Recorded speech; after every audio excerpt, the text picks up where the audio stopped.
ಜೊತೆ ಬಂದ ಸಕಲಕ್ಕೂ ಸಮನಾದ ಮಡದಿಯ ನೆರಳಿಂದ ಧರ್ಮಾನಂದ.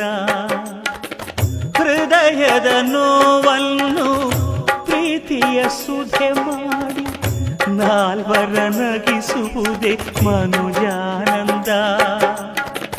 ಬೆಲ್ಲದ ಕಣದೊಳ